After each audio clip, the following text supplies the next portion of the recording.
কেউ যদি 10 বার সূরা ইখলাস বা কুল হুয়াল্লাহ সূরা পাঠ করে, কয়বার?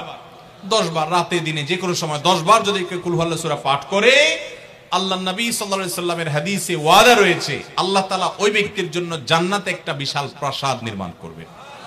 দুনিয়ার কোনো প্রাসাদ না ভাই, পামজমারার প্রাসাদ না ভাই, এটা কোনো দুবাই বা পৃথিবীর কোনো গুরুত্বপূর্ণ জায়গার লোভনীয় কোনো আকর্ষণীয় কোনো জায়গার প্রাসাদ না ভাই, জান্নাতের প্রাসাদ।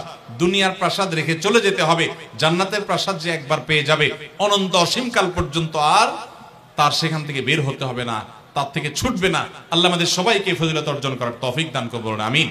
তাহলে সূরা ইখলাস 10 বার মাঝে মধ্যে পড়তে যদি আমরা চেষ্টা করি, পুরা সূরাটা একবার পড়তে 1 মিনিট সময় কিন্তু লাগে না। কুল হুয়াল্লাহু আহাদ আল্লাহুস সামাদ লাম ইয়ালিদ ওয়া লাম ইউলাদ ওয়া লাম ইয়াকুল লাহু কুফুয়ান আহাদ। কয় সেকেন্ড সময় লাগছে? 20 সেকেন্ড, 25 সেকেন্ড। আপনি চাইলে 1 মিনিটে 3 বার কুল হুয়াল্লাহ সূরা পড়তে পারেন, তার মানে 1 মিনিটে পুরো কোরআন খতম দেওয়ার সওয়াব আপনি লাভ করতে পারেন। তাহলে অবসর সময়গুলোতে আমরা মুখস্থ তো সবারই আছে, পড়ার চেষ্টা করব না ইনশাআল্লাহ। আল্লাহ আমাদের সবাইকে তৌফিক দান করুন। এবং পড়ার পাশাপাশি এই সূরাতে আল্লাহর একত্ববাদের কথা বলা আছে, মূল বিষয়টা সেটা, শুধু সওয়াব আহরণ করাই উদ্দেশ্য না, বরং এখান থেকে আল্লাহর একত্ববাদের শিক্ষা নিতে হবে। আল্লাহ একক, কুল হুয়াল্লাহু আহাদ, হে রাসূল বলে দিন তিনি আল্লাহ, তিনি একক, তার কোনো অংশীদার নাই, তার কোনো পার্টনার নাই, তিনি কারোর প্রয়োজন তার হয় না। আল্লাহুস সামাদ, তিনি কারোর মুখাপেক্ষী না, বরং সবাই তার মুখাপেক্ষী। লাম ইয়ালিদ ওয়া লাম ইউলাদ, তাকে কেউ জন্ম, তিনি কাউকে জন্ম দেননি আর তাকেও কেউ জন্ম দেয়নি। ওয়া লাম ইয়াকুল লাহু কুফুয়ান আহাদ, তার কোনো সমকক্ষ নাই। ভাইরা আমার, আমাদের সমাজে এক শ্রেণীর নাস্তিক আছে, বরং সকল নাস্তিক ইসলাম এবং মুসলমানদের প্রতি বিদ্বেষ লালন করে, তাদের বড় অংশ। এই নাস্তিকদের একটা কমন প্রশ্ন হলো, তারা বলে আল্লাহ যদি আমাদের সবার সৃষ্টিকর্তা হয় তো আল্লাহর সৃষ্টিকর্তা কে? নাউজুবিল্লাহ।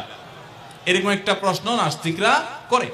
নবী সাল্লাল্লাহু আলাইহি সাল্লামকে কোন কোন মুফাসসিরদের মতে এই প্রশ্নটাই করেছিল ইহুদিরা। কারা প্রশ্ন করেছিল? ইহুদিরা। সেই জবাবে আল্লাহ তাআলা এই আয়াত নাযিল করেছেন এবং জানিয়েছেন যে আল্লাহ তিনি কারোর জন্ম দেওয়ার মুখাপেক্ষী নন, তাকে কেউ জন্ম দেয়নি, তিনি কারোর মুখাপেক্ষী নন। এখন প্রশ্ন হতে পারে, আচ্ছা আল্লাহ তাআলা তিনি আমাদের সৃষ্টি করলেন বুঝলাম, তাহলে আল্লাহকে কে সৃষ্টি করলো? যেটা নাস্তিকরা করেছে। এই প্রশ্নটা একটা অমূলক প্রশ্ন এবং ভুল প্রশ্ন। এই প্রশ্নটা একটা ভুল প্রশ্ন। কিভাবে ভুল প্রশ্ন? আল্লাহ তাআলা কি সৃষ্টি না স্রষ্টা? সবাই উত্তর দেন। আল্লাহ কি সৃষ্টি নাকি সৃষ্টিকর্তা? আল্লাহ যদি সৃষ্টিকর্তা হন, স্রষ্টা হন, তাহলে তার আবার যদি সৃষ্টিকর্তা খোঁজেন, সৃষ্টিকর্তার জন্য যদি আবার সৃষ্টিকর্তা খোঁজেন, তাহলে তিনি তো আর সৃষ্টিকর্তা হলেন না, তাহলে তিনি সৃষ্টি হয়ে গেলেন। কথা বুঝেন নাই?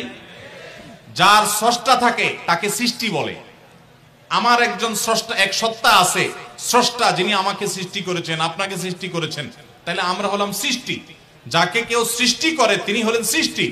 আমাদের আল্লাহর যদি আরেকজন স্রষ্টা আপনি খোঁজেন, তার মানে আপনি আল্লাহকে সৃষ্টি মনে করতেছেন। আসলে আল্লাহ তো সৃষ্টি না, তিনি হলেন কে? স্রষ্টা। স্রষ্টার আর কোন সৃষ্টিকর্তার প্রয়োজন। যদি বলেন যে আল্লাহরও আবার সৃষ্টিকর্তা লাগবে, তখন তো প্রশ্ন আসবে সেই সৃষ্টিকর্তার আবার সৃষ্টিকর্তাকে। এইভাবে তো অনন্ত অসীমকাল পর্যন্ত যেতে থাকবে, এটা তো হতে পারে না।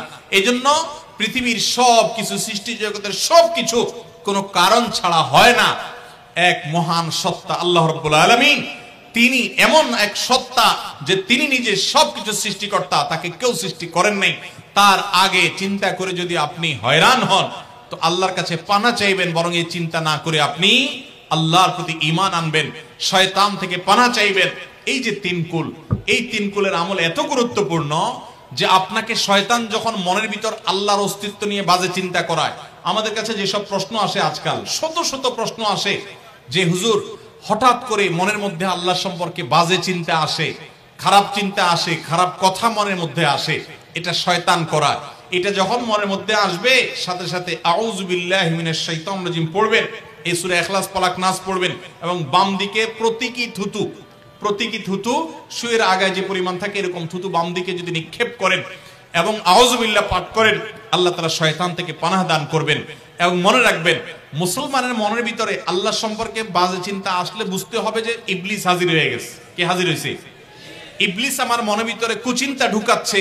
এটা মনে হওয়ার সাথে সাথে আমি আরো জোরসে বলবো, কুল হুয়াল্লাহু আহাদ আল্লাহুস সামাদ লাম ইয়ালিদ ওয়া লাম ইউলাদ ওয়া লাম ইয়াকুল লাহু কুফুয়ান আহাদ। আল্লাহ আমাদের সবার ঈমানকে হেফাজত করার তৌফিক দান করুন।